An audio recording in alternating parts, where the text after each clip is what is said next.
बिस्मिल्लाहिर्रहमानिर्रहीम। अस्सलाम वालेकुम फ्रेंड्स, कैसे हैं आप सब। उम्मीद है आप सब ठीक होंगे। इलाइट ऑटो इलेक्ट्रिशियन में खुश आमदीद। EFI ट्रेनिंग कोर्स की आज मैं तीसरी वीडियो बना रहा हूँ। तीसरा सेशन है और इस सेशन में हम बात करेंगे ऐप सेंसर के बारे में। अभी ये मेरे सामने 3 किस्म के ऐप सेंसर हैं। एक होंडा का है, एक निसान का है और एक टोयोटा का है। ठीक है, ये अभी जो मैंने हाथ में पकड़ा हुआ ये टोयोटा यारिस का है। टोयोटा विट्स के अंदर भी आया, यानी टोयोटा के काफ़ी ज़्यादा मॉडल्स के अंदर ये ऐप सेंसर आया। इसे ऐप सेंसर भी बोलते हैं। पाकिस्तान में इसके लिए रेस पैडल भी वर्ड यूज़ होता है और ऑटो लैंग्वेज में इसे APP sensor accelerator pedal position sensor कहते हैं। ठीक है, अभी हम इसे बिल्कुल सिंपल वर्ड के अंदर इसके पॉइंट के बारे में समझेंगे कि इसके अंदर होता क्या है और ये सेंसर किस तरह काम करता है, इसकी कितनी वायर्स होती हैं। 3-4 बातें जो हैं याद रखने की वो बहुत ज़रूरी हैं इस सेंसर के बारे में। सबसे पहली बात यह है कि ये जिस गाड़ी में भी ये सेंसर लगा होगा ऐप सेंसर, वो चाहे करोला हो, वो चाहे निसान की गाड़ी हो, वो चाहे मित्सुबिशी हो, वो चाहे होंडा हो या BM मर्सिडीज़ हो, ठीक है, उसकी वायर 6 ही आपको मिलेंगी। कितनी वायर मिलेंगी? 6 वायर होंगी। ये इसके अंदर भी 6 पॉइंट हैं। ठीक है, ये टोयोटा का है। अगर मैं अभी ये निसान का ऐप सेंसर उठाऊं और इसकी पिन अंदर से गिनूं तो इसकी भी 6 पॉइंट है। ठीक है, उसके अलावा अगर ये मेरे सामने है होंडा अकॉर्ड का ऐप सेंसर, अगर इसके मैं पॉइंट देखूं तो इसके भी 6 ही पॉइंट है। ठीक है, अभी नेक्स्ट मैं आपको बताऊंगा कि ये 6 पॉइंट किस चीज़ के हैं। दूसरी बात जो याद रखने की है, पहली तो ये कि इसके 6 पॉइंट होंगे। दूसरी बात याद रखने की कि इसके अंदर डबल सेंसर आता है, सेंसर 1 और सेंसर 2। इसकी 6 वायर में से 3 वायर सेंसर 1 की हैं और 3 वायर सेंसर 2 की हैं। ठीक है, यानी 3 बातें हमने क्लियर कर ली। पहली बात कि ऐप सेंसर के अंदर 6 वायर आती हैं। ठीक है, दूसरी बात क्या हमने देखी कि इसके अंदर 2 सेंसर काम करते हैं। ठीक है, 3 वायर एक सेंसर की हैं और 3 वायर दूसरे सेंसर की है। अभी नेक्स्ट मैं आपको बताऊंगा कि ये 3 वायर किस चीज़ की हैं। इसके अंदर 2 वायर के ऊपर नेगेटिव होता है अर्थ, ठीक है, और 2 वायर के ऊपर 5 वोल्ट आते हैं। ठीक है, और बाकी बच गई 2 तारें सेंसर 1 और सेंसर 2 की आउटपुट हो गई। समझ में आ गई। अगर हम इसको एक एक सेंसर करके बात को समझे तो इस तरह होगा कि एक सेंसर की 3 तारें होंगी। ठीक है, एक सेंसर की कितनी होगी? 3 तार।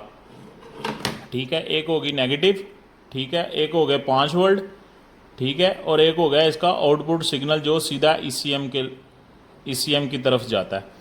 ठीक है, इस तरह एक सेंसर की 3 तारें बनती हैं और 2 सेंसर की कितनी होगी? 6। दूसरे सेंसर की भी इसी तरह, एक नेगेटिव होगी, एक 5 वोल्ट हो गए और एक हो गया सिग्नल आउटपुट सिग्नल।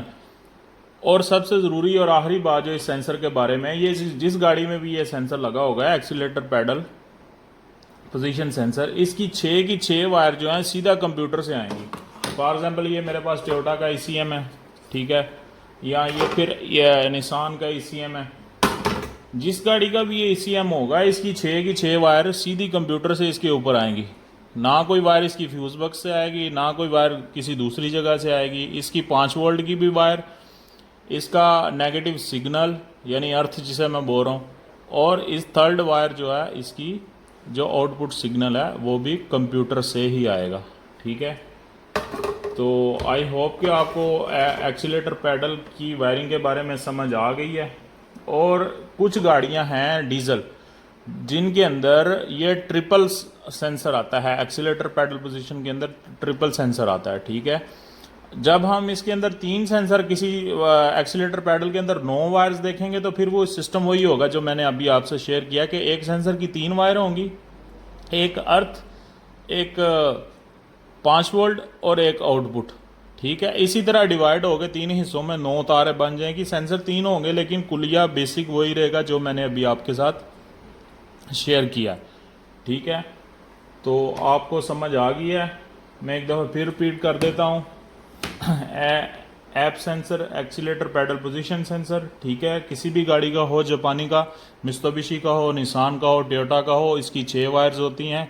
6 की 6 वायर कंप्यूटर से आती हैं, 6 वायर जो है 2 सेंसर की हैं। इसके अंदर डबल सेंसर काम करता है, सेंसर 1 और सेंसर 2।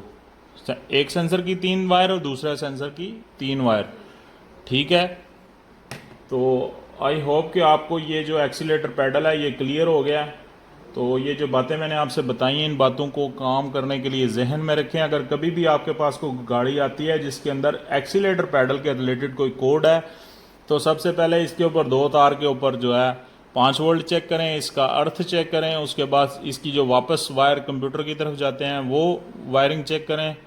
अगर वायरिंग आपकी ठीक है, बिल्कुल दोनों नेगेटिव ठीक है, 5 वोल्ट ठीक है, कंटिन्यूटी ठीक है सब वायर्स की, तो फिर आपका ये एक्सीलेटर पैडल खराब है, ये आपको चेंज करेंगे, कोड क्लियर करेंगे तो गाड़ी आपकी ठीक हो जाएगी। 5 वोल्ट चेक करने के लिए मैं पहले बता चुका हूँ, आपके पास मल्टीमीटर होना चाहिए।